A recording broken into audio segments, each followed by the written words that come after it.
Let me welcome you, our viewers around the globe and across North America, to the inaugural edition of Business Edition of Platform Media International, PMI. I'm yours sincerely, Joe Ehizode. Welcome to the program. Today, we are going to talk about the real estate market in Canada as it's affected, or about business within Canada and around the globe. Because as you know, the world is a global village. Whatever affects one finger across affects the other finger. So what happens to the nose happens to the eye. So America have just elected a new president, and the whole world is watching to see how America politics will affect the real estate market. And today I have a specialist in the studio who is very steeped in the market and very vast in selling properties across Canada. And I'm talking about my very good friend, Ayaz Shams. Thank you, Joe, for inviting me to your wonderful channel. Well, Ayaz Shams is the president of A to Z Mortgage and Real Estate, right? Absolutely. Welcome to the program. Thank you. Well, let's start this way. Okay. The market is hot now. Prices are gone up. And as a matter of fact, the government of British Columbia and Canada decided to intervene Yes. in the real estate market in Lower Mainland of British Columbia. Yes. What's making the market so hot? I thought there's scarcity of funds, but there's no indication that scarcity of funds is affecting the real estate market. No, the thing is that Canada is a country of land of immigrants. Every month, thousands of people come as new immigrants into Canada. And British Columbia is one of the fastest growing provinces in Canada. If you look at the immigrants, number of percentage of immigrants coming into Canada, most of them, they land in British Columbia. Couple of reasons for that. One, it's the most beautiful province in the whole of Canada. Secondly, the climate conditions are more suitable for new immigrants that come in from Africa, Asian countries, where the temperature is much hotter than what it is. And also British Columbia is expanding wide. Not like other provinces where you have mountains and stuffs like that, you can't expand. But with British Columbia, flat land, there are a lot of flat lands where a lot of constructions, new high-rise apartments, townhouses, a lot of developments are taking place in British Columbia. That's the reason you have a lot of growing market of housing. Okay. A lot of investors coming in here. Okay. I take it out from there. There are a lot of foreign investors that are really interested in investing here. Yes. So, what are the conditions they need to fulfill? Like if the government, the provincial government has intervened recently, and they have put a little bit of restrictions on foreign investors buying properties into BC.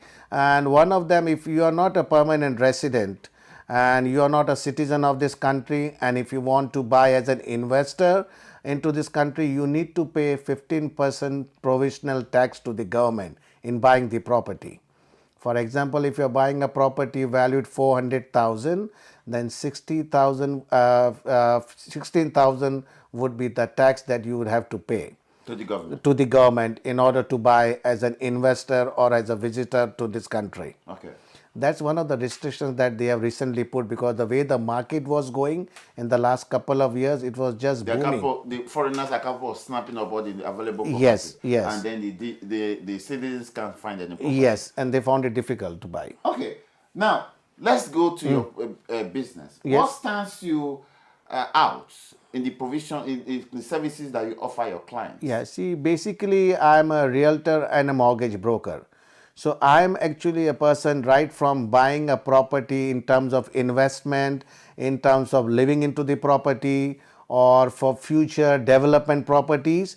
I can manage the client right from the beginning, from planning his purchase right up to the plan to the purpose of him investing into the future. Okay. Like I can also guide him and tell him how the banks or the lenders look at financing these projects or these properties. So it's easy for the clients to just have a one-stop shop to know everything from buying up till to getting the key in his hand. So you are responsible for picking up the property. Yes. And you also do mortgage. Yes, absolutely. Discussion with the bank. Yes, please. To give money to the Yes, lender. yes, please. To give money to the borrower. To the borrower. Yes. Oh, really? Yes. Okay. Perhaps you don't do that alone. You have a team. Right? Yeah, I have a team in my I have about 25 brokers that work with me in my mortgages. Yeah. And the real estate team, I have 3 people. Two people are there that work as a team. So we are always on the go in terms of searching for properties for clients. We are actually on the toes of the client. We push them. We tell them that this is what is available all the time, and we are very aggressive in finding properties for clients that they really would like to have. Okay. Now let's go to the initial investors. Mm-hmm. What will a rookie, for us, the first-time buyer, do to get a house in British Columbia? Yeah, the first time buyer, in case if he's not a permanent resident, he's just a foreigner, a tourist, or an investor from some other country. The first thing that we do, we sit with him and we ask him what's his plan of action is. Yeah. Like he wants to invest in commercial properties. Yeah. For businesses, or he wants to buy multi-family houses where he can get rent from those houses, Okay. which cover even the mortgage payments for him, so that he doesn't have to put any money from his pocket after buying. And on top of that, he gets some money that he can use it for his saving or as an income for him. Okay. So basically, looking at that, we always ask the investors what's their plan is, what they intend to do with the property. Do they want a short-term investment, or they're looking at a long-term investment? Okay. Short-term investments, they like to flip properties, as what's called over here. That is, they buy property and look, if the market goes up, they just sell it off. Sell it and make Yeah, some profit. yeah. Some are there that they look at long term. They like to buy big land with smaller property on it, and they would like to develop it once the market gets hotter, and then they would like to do a construction of many houses on that. Okay. Well, so now, how much will a first-time buyer put down to be comfortable in paying mortgages? Yeah, say if it's a foreign investor, the minimum down payment that they would need is 35%. Of the total what? Yeah, total of the purchase price. So if the purchase price is, for example, 400,000, then they need to put about 135,000 down. The rest can be financed through a bank. Through the bank. Yeah. And that's outside the tax they pay to the government. Yes, tax is separate. Separate. Okay. So what about if indigenous buyers, somebody permanent resident or a Canadian who is buying the first time? Yeah, first time, if any Canadian or a permanent resident wanting to buy a property in British Columbia, they first of all do not have to pay that 15% foreign investors tax. That's number one.